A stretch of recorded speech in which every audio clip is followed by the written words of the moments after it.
Ադրություն ենք էլի մի քիչ դեպի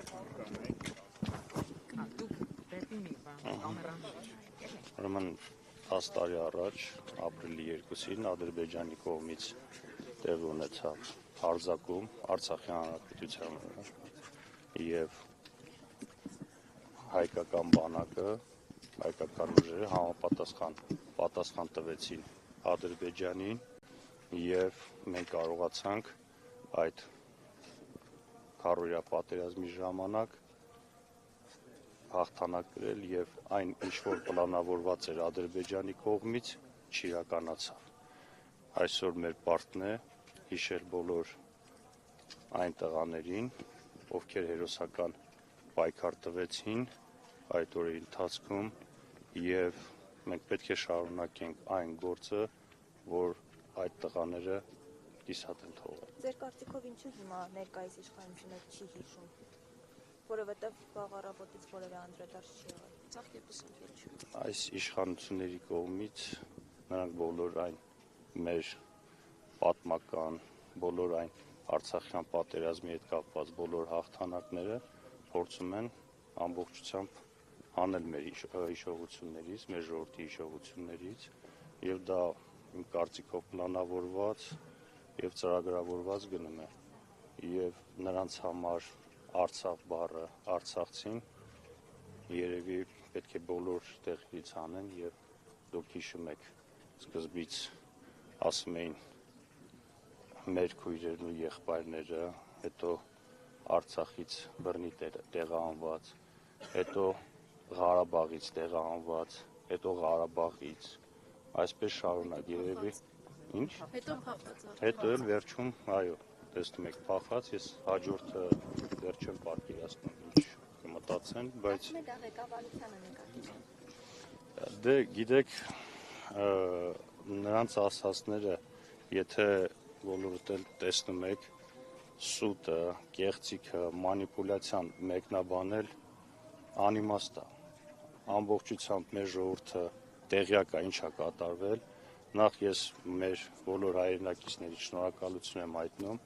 այս վերջին օրերին տեղի ունեցած այն իրադարձությունները, որ այն ատելությունը, որը նկատվեց հենց վարչապետի պաշտոնը զբաղեցնողի կողմից արցախցի լեգենդար հրամանատար Մերուժան Մոսյանի աղջկա հետ, Արմինե Մոսյանի հետ, այն աջակցությունը, որ կար մեր հասարակության կողմից, ես գտնում եմ, որ ոչինչ չի ավարտվել եւ նորից ես մեր շնորհակալություն եմ հայտնում մեր հայրենակիցներին։ Պարոն Դանիելյան, 44-օրյան 2023 թվականի պատերազմը կարող ենք համարել ապրիլյանի շարունակություն։ Ինչ պիտի անեինք ապրիլյանին, որ տեղի չունենար 44-օրյան։ Գիտեք, ապրիլյան պատերազմի ժամանակ իմ կարծիքով պաշտպանության բանակը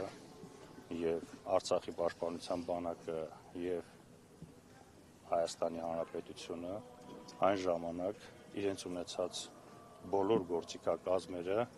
բոլոր այն ինչ հնարավորություն ունեցել են, կիրառել են, որպեսզի օր առաջ կանգնեցնեն պատերազմը եւ այն ժամանակ 16 թվականին Ադրբեջանի խնդրանքով է պատերազմը կանգ առել եւ մենք տեսել ենք այն ժամանակ Հայաստանի իշխանությունների աջակցությունը Արցախին, արցախցիներին եւ ընդհանուր պաշտպանության բանակին, բայց այնինչ տեղի ունեցել 44-օրյա պատերազմի ժամանակ դա շատ երկար քննարկելու հարց է, այնինչ տեղի ունեցել մենք բոլորս տեսել ենք, ես եղել եմ Արցախում, այն բոլոր ստերը 44 օր ժողովրդին խաբել, որ հաղթում ենք, բայց մենք տեսնում ենք Արցախում ինչ է կատարվում եւ դա մանրակրկիտ քննության առարկա է։ Ազգային ժողովը դեռևս չի հրապարակել այդ քննիչ հանձնաժողովի զեկույցը, թող հրապարակեն, տեսնենք։ Մենք գիտենք, որ ինչ է տեղի ունեցել, բայց թող մանրամասն ներկայացնեն մեր հասարակությանը, ովքեր էին մեղավոր, ովքեր էին պատասխանատու եւ ինչպես նշեցիք, մինչև այդ դեզերտիրներ, փախածներ, ինչ որ քրեական գործ կա հարուցված, դա ասելով չի էլի, այսինքն օդում ասելով փախած, եթե մարդ իր դիրքը թողում հեռանում է, այսինքն նա պետք է քրեական պատասխանատվության եւ քանի քրեական գործ կա այդ շրջանակներում։ Այսքանը դրամ ասում։ Դուք ասում եք, որ տեղյակ եք, թե ինչ է կատարվել, բայց մենք արդեն հնարավորություն չենք ունենալու ծանոթանալու քննիչ հանձնաժողովի զեկույցին, որովհետև արխիվացվել է։ Ի վերջո հասարակությունը ինչպես է իմանալու ինչ է կատարվել, եթե դուք գիտեք ինչու եք լռում։ Այն, ինչ կատարվել է 44-օրյա պատերազմի ընթացքում Հայաստանում ազգային ուժերի իշխանափոխության դեպքում այդ բոլոր տեղեկությունները պետք է տրամադրվեն մեր հասարակությանը, լրագրողներին եւ պետք է բոլորը տեղյակ լինեն ընդհանուր առմամբ ինչա տեղի ունեցել եւ ընդհանուր պարտության պատճառները որտեղից էին։ Ինչպես իմանալ, եթե չեն ասում։ Դե ես ասեցի, Հայաստանում առաջիկա համապետական ընտրություններով հունիսի 7-ին, եթե հայ ժողովուրդը որոշում կայացնի եւ հեռացնի այս իշխանություններին, բոլոր այդ դրվագների մասով իմ կարծիքով նորից պետք է քննիչ հանձնաժողով ստեղծվի, նոր հանձնաժողով, որպեսզի օբյեկտիվ կարողանան ներկայացնել մեր հասարակությանը պարտության պատճառները։ Իսկ ըստ ով պետք է ընտրվի, որ կարողանա այդ ամենը իրագործել։ Ազգային ուժերը։ Ну, մենք տեսնում ենք Հայաստանում, Հայաստանի Հանրապետությունում այն ուժերը, ովքեր պատրաստ են պահել հայկական շահը, այլ ոչ թե այլ պետությունների շահեր։ Մենք սատարում ենք ազգային այն ուժերին, ում համար Արցախի հարցը փակված չի եւ չի կարող Արցախի հարցը փակվել, դա մեկ մարդու որոշման տեղի չի կարող ունենալ։ Արցախի հարցը համայնայության հարցն է եւ այդ շարժումը մենք սկսել ենք համայնայությամբ, Երևանի ազատության հրապարակից է սկսել դա, հիշում եք 88 թվականին, կներեք ասեմ։ Հիմա այս իշխանությունները այդպես են որոշել, բայց դա չի կարող այսօրվա իշխանությունների դա որոշումն է, բայց մենք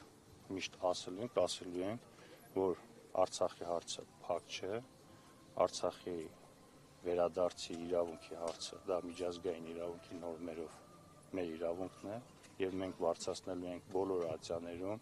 բոլոր միջազգային կազմակերպություններում, բոլոր պետությունների խորհրդարաններում եւ գործադիր մարմիններում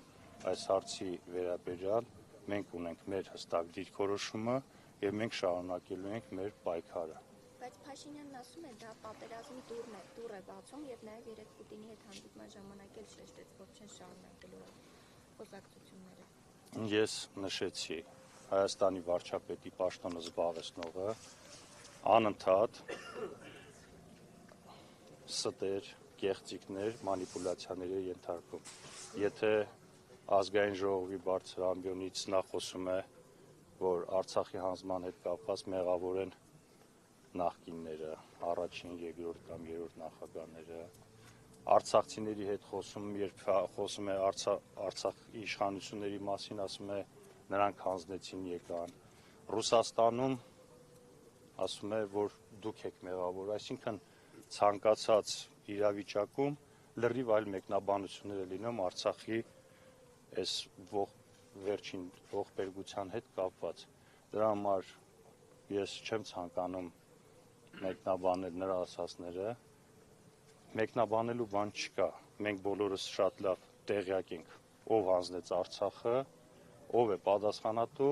ամբողջ այս պրոցեսի համար։ Ուղղակի Շահրամանյանը ինքնուրույն է այդ որոշումը կայացրել։ Որ որոշումը։ Արցախի հետ կապված 2023 թվականի վերջին որոշումը պետության հայաթափումը եւ Արցախի հանձնումը։ Ուրեմն, լսեք, Արցախի հանրապետությունը նոյեմբերի 9-ից հետո այդ նոր ստատուս քվոյի պայմաններում բոլորս էլ հասկանում ենք, որ 200 քանի կիլոմետր սահմանը նոյեմբերի 9-ից հետո որ դառնում է 500 քանի կիլոմետր, դա միանշանակ այդ անվտանգային համակարգը փլուզվել էր նոյեմբերի 9-ից հետո։ Եվ Ադրբեջանի կողմից 9 ամիս եւ ավել բլոկադան, որ կիրառում է Արցախահայության նկատմամբ, եւ Հայաստանի իշխանությունները ոչինչ չեն անում, որ հայ ժողովուրդը, Արցախահայությունը դուրս գա այդ ծանր իրավիճակից, եւ դրանից հետո արդեն Ադրբեջանը լայնածավալ հարձակում է իրականացվում Արցախի հանրապետության վրա, որտեղ այդ պահին 120,000 մարդ էր, որից 25-30,000-ը երեխաներ, 20,000-ը ծերեր, եւ ընդհանուր այդ իրավիճակում ինչ պետք է իրականացնել։ Նախ Փաշինյանը այդ իր ասածով ցանկանում է արդարացնել Ադրբեջանի կողմից իրականացված ցեղասպանությունը։ 2023 թվականի սեպտեմբերի տեղի ունեցածը, ես հիմա հայտարարում, որ տեղի է ունեցել ցեղասպանություն հայ ժողովրդի նկատմամբ, եւ Հայաստանի իշխանությունները, մենք ունենալով պետություն, Հայաստանի Հանրապետություն, դա թույլ է տվել։ Ես միշտ նշել եմ եւ հիմա էլ նշում եմ, այո, միջազգային հանրությունն էլ այստեղ իր մեծ բաստողումներ ունի, բայց առաջին հերթին Հայաստանի իշխանությունների հենց աչքի դիմաց է տեղի ունեցել։ Եթե Հայաստանի իշխանությունները չեն խոսում տեղի ունեցած ցեղասպանության մասին, մենք բոլորին էլ ասում ենք, որ բոլորն էլ իրենց մեղքի բաժինը ունեն Արցախի հայաթափման, Արցախի ժողովրդի նկատմամբ, հայ ժողովրդի նկատմամբ իրականացված ցեղասպանության հետ կապված։ Շնորհակալություն։